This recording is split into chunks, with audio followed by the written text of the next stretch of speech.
Actor and singer Tab Hunter, whose blonde all-American good looks made him a matinee idol and poster boy for Eisenhower-era optimism, has died.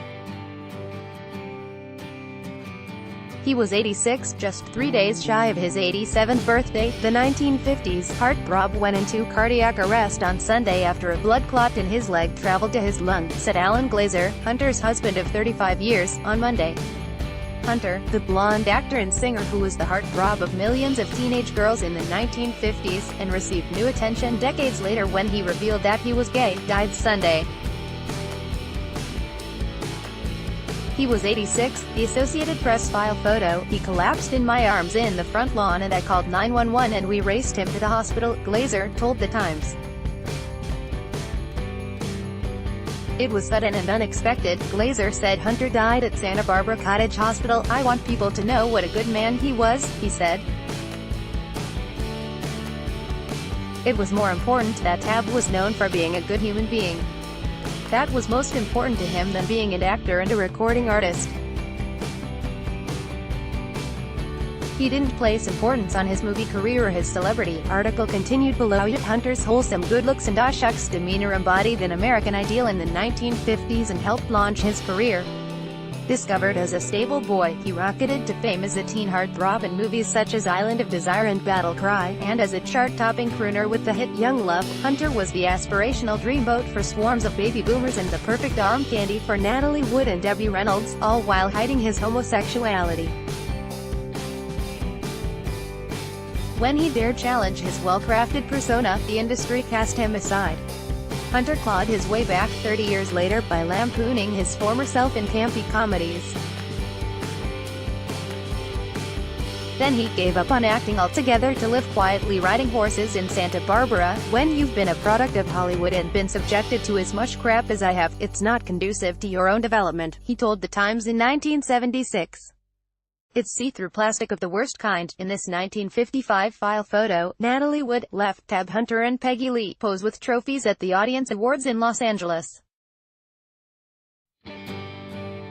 Wood accepted an award for the late James Dean for his role in East of Eden. The Associated Press file photo, born Arthur Gillian on July 11, 1931, in New York City, Hunter was raised, along with his older brother, by a German immigrant mother.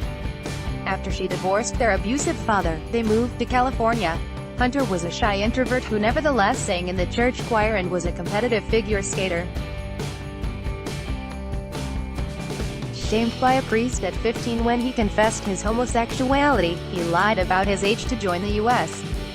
Coast Guard. And when his age got him discharged, Hunter moved to Los Angeles, where he was discovered while working as a stable hand. An agent came up with a new name and Tab Hunter made his film debut in the 1950 western The Lawless. In 1952, he earned his first starring role as the romantic lead opposite to bombshell Linda Darnell in the shipwreck romance Island of Desire. Article continued below. Hunter's career took off almost immediately, earning him roles as servicemen who mesmerized the women around him. But he was serious and driven, honing his acting chops in summer stock theater to earn supporting roles in more substantial films, opposite Robert Mitchum in Track of the Cat and John Wayne in The Sea Chase. Hunter auditioned 10 times for the role that made him a marquee star, the 1955 military drama Battle Cry, beating James Dean and Paul Newman for the part. It was a box office success that earned him a 7-year contract with Warner Brothers Pictures. On loan from Warner Brothers, Hunter went on to earn critical notice starring opposite Wood in The Girl He Left Behind in the Burning Hills, both in 1956. In this October 14, 2005 file photo, Hollywood icon Tab Hunter answers questions from the crowd during a book signing in New York for his memoir, Tab Hunter Confidential, The Making of a Movie Star. Julie Jacobson, The Associated Press. Around the same time, his recording of Young Love knocked Elvis Presley from the No. 1 spot on the charts. But Jack Warner himself was so incensed that Hunter had a hit song outside his studio contract that he launched Warner Brothers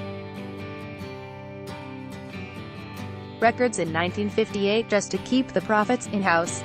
Meanwhile, Hunter hid his relationships with championship skater Ronnie Robertson and actor Tony Perkins. He was arrested when police raided a gay house party, but the studio scuttled the story. Publicly, he was romantically linked to Wood and French actress Echica Chiro. By the late 1950s, Hunter enjoyed critical success with starring roles in The Kind of Woman opposite Sophia Loren, as a psychopathic cowboy and gunman's walk as the lead in the film adaptation of the Broadway musical Damn Yankees.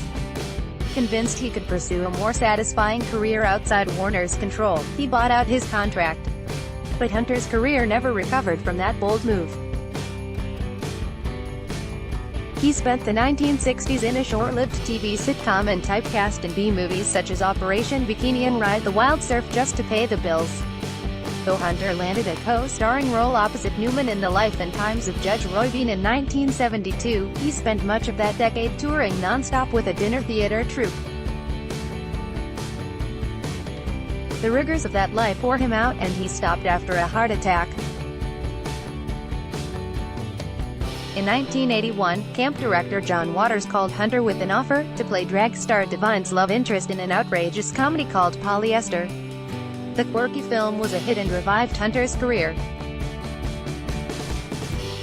A year later, he appeared as a substitute biology teacher in Grease 2, singing the raunchy musical number, Reproduction.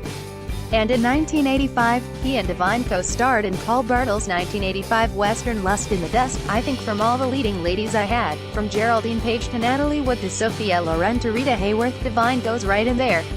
Hunter told The Times in 2015, after that, Hunter withdrew from public life with his partner, former studio executive Glazer. He finally told his story in his 2005 autobiography Tab Hunter Confidential, which was adapted into a documentary 10 years later. Glazer said that Hunter was a religious man who worked with paralyzed veterans and animals. He was a tremendous human being. If he could do anything to better someone else's life, he would, Glazer said. In his later years, Hunter was often quoted as saying, "I am happy to be forgotten." Hunter is survived by his husband and several nieces and nephews. Plans for a funeral service have not yet been made.